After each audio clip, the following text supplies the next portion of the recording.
இப்போ நார்மல் கர்ப்பப்பை பார்த்தீங்கன்னா ஒரு சின்ன பிடி இந்த அளவுக்கு இருக்கும், ஒரு 6 சென்டிமீட்டர் அளவுக்கு. பட் உங்களுக்கு 2 மடங்கும் வீக்கமாக இருக்குது. எதனால அப்படின்னா சின்ன சின்ன கொழுப்பு கட்டி இருக்குது கர்ப்பப்பையில். இது மாத்திரை மருந்தில் கேட்காது. ஸோ கர்ப்பப்பை எடுக்கிறது 3 மெத்தட் இருக்குது. ஸோ ஃபஸ்ட்டு மெத்தட் வயிறு கட் பண்ணுறது. அது ரொம்ப பழைய மெத்தடு, அந்த அளவுக்கு நல்லது கிடையாது. ஏன்னா ஒரு அசிங்கமாக ஒரு கீரல் தெரியும், கோடு தெரியும், ஒரு கட் பண்ணுற மாதிரி இருக்கும், உங்களால் எந்த வேலை டக்குன்னு செய்ய முடியாது, சீவ் பிடிக்கிற மாதிரி இருக்கும் ஒருத்தர் 2 பேருக்கு, ஸ்டிச்சஸ் எல்லாமே. ரெண்டாவது லேப்ரோஸ்கோபி.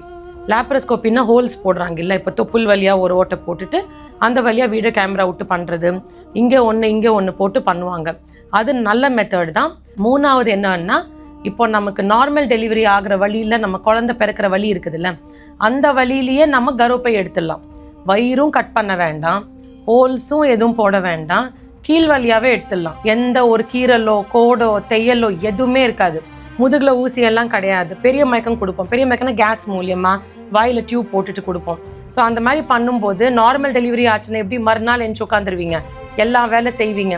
அந்த மாதிரி ஜம்முன்னு இருக்கும் உடம்பு. எந்த ஒரு கீரல் கோடு தையல் ஒன்றுமே இருக்காது. அந்த அளவுக்கு நல்லா இருக்கும். எல்லாம் குளிக்கிறது எல்லா வேலையும் நீங்கள் டக்குன்னு செஞ்சுக்கலாம். ஸோ அதுதான் உங்களுக்கு பெட்டரு. நல்லா இருக்குல்ல உடம்பு, வலிகள் எதுவுமே இல்லைல்ல.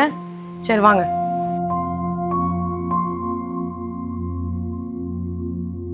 ஆப்ரேஷனாக பயந்துட்டு இருந்தீங்க, இப்போல்லாம் அப்படி எதுவும் கிடையாது இல்லை. சரி ஓகே, இன்றைக்கே டிஸ்சார்ஜ் ஆகிக்கலாம். ஏதாவது ப்ராப்ளம் வயிறு வலின்னா உடனே, ஏதாவது ப்ளீடிங்னா உடனே ரிப்போர்ட் பண்ணணும். இப்படி எல்லாம் நல்லா இருக்குன்னா நாளை நல்லா வேலை செஞ்சுட்டு ஒரு வாரம் பொறுத்து செக்கப்புக்கு வாங்க. சரியா? ஓகே.